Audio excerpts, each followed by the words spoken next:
అందరికీ hi! Welcome to my channel. ఈరోజు మనం చికెన్ గ్రేవీ కర్రీ ఏ విధంగా తయారు చేయాలో చూసేద్దామా? ఈజీగా తయారు చేసుకోవచ్చు. వంట రాని వాళ్ళు కూడా ఈ చికెన్ గ్రేవీ కర్రీ తయారు చేసుకొని ఇంట్లో వాళ్ళకి పెట్టొచ్చు. చాలా వరకు అందరికీ చికెన్ తింటే వేడి చేస్తుంది అన్న అపోహలో ఉంటారు కదా! అలా కాకుండా ఈ విధంగా ట్రై చేశారంటే రుచికి రుచి, ఆరోగ్యానికి ఆరోగ్యం. పిల్లలు కూడా కొంచెం కూడా వదిలిపెట్టకుండా తినేస్తారు. ఈజీగా తయారు చేసుకోవచ్చు. ఒకసారి ఈ వీడియో చూసేయండి మరి.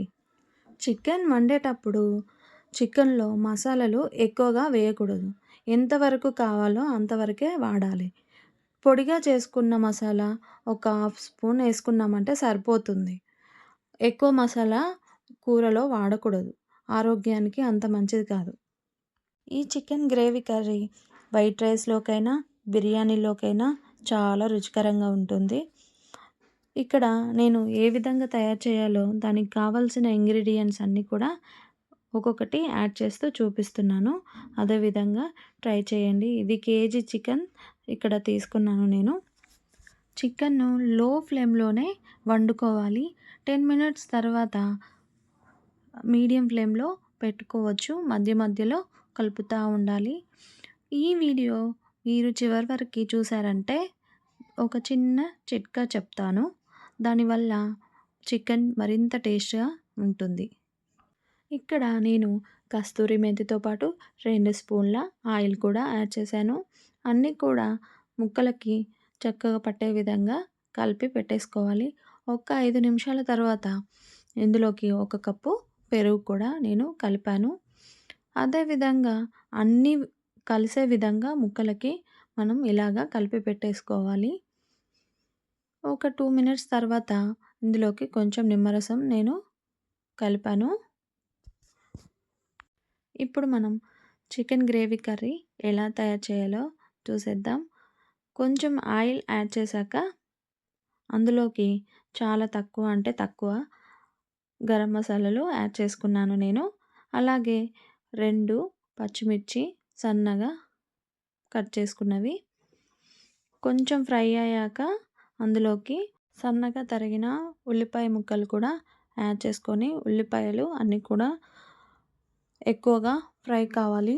గోల్డెన్ బ్రౌన్ కలర్‌లోకి వచ్చేంత వరకు ఫ్రై చేసుకోవాలి. తొందరగా ఫ్రై కావడానికి నేను కొంచెం సాల్ట్ కూడా యాడ్ చేసుకున్నాను.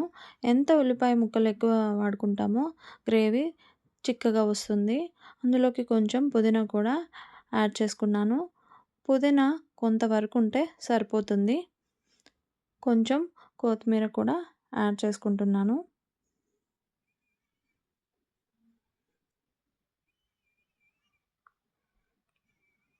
అంతా కూడా ఒక 1 మినిట్ ఫ్రై చేసుకోవాలి.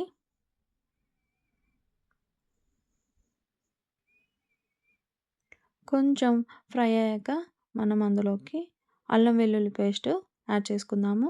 మనం ఇందాక మసాలాలన్నీ కలిపి పెట్టుకునేటప్పుడు కూడా కొంచెం అల్లం వెల్లుల్లి పేస్ట్ యాడ్ చేసుకున్నాం కదా! ఇక్కడ జస్ట్ కొంచెం యాడ్ చేసుకుంటే సరిపోతుంది. ఇందులోకి పసుపు, కొంచెం లైట్‌గా కారం కూడా యాడ్ చేసుకున్నాను. ఇందాక మనం కలిపి పెట్టుకున్నాం కదా! మసాలా పట్టించి ఉంచిన చికెన్ అంతా కూడా ఇప్పుడు వేసుకొని ఒకసారి అలాగా కలిపేసుకుందాం. ఇదంతా కూడా లో ఫ్లేమ్‌లోనే పెట్టుకొని వండుకోవాలి. ఒక 10 మినిట్స్ అలాగా మూత పెట్టుకొని లో ఫ్లేమ్‌లో ఉడికించుకున్నామంటే చికెన్ బాగా ఉడికిపోతుంది. ఈ విధంగా ఆయిల్ అనేది పైనకొచ్చేసిందంటే మనకు చికెన్ ఉడికిపోయినట్టు. మీకు కొంచెం గ్రేవీ ఎక్కువగా కావాలనుకుంటే ఇక్కడ మనం కొన్ని వాటర్ యాడ్ చేసుకొని మరి ఒక 10 నిమిషాలు అలాగా ఉడికించుకోవాలి.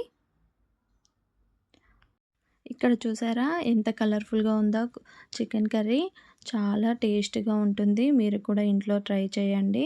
ఇక్కడ కొంచెం మరింత టేస్ట్ యాడ్ చేసుకోవడం కోసం మనం కొత్తిమీర యాడ్ చేసుకుందాం. చూసారా అసలు ఎంత బావుందో, కలర్‌ఫుల్‌గా ఉంది కదా! అందరూ కూడా ఈ చికెన్ గ్రేవీ కర్రీని ట్రై చేయండి. కామెంట్ బాక్స్‌లో కామెంట్ చేయండి. అదేవిధంగా చిన్న టిప్ చెప్తా అని చెప్పా కదా! ఇందులోకి ఒక స్పూను ఘీ యాడ్ చేసుకున్నామంటే దాని అరోమా సూపర్ అసలు. ఇలాంటి సింపుల్ ఈజీ రెసిపీస్ కోసం శాండీ టాక్స్‌ను సబ్స్క్రైబ్ చేసుకోండి. Okay friends, bye.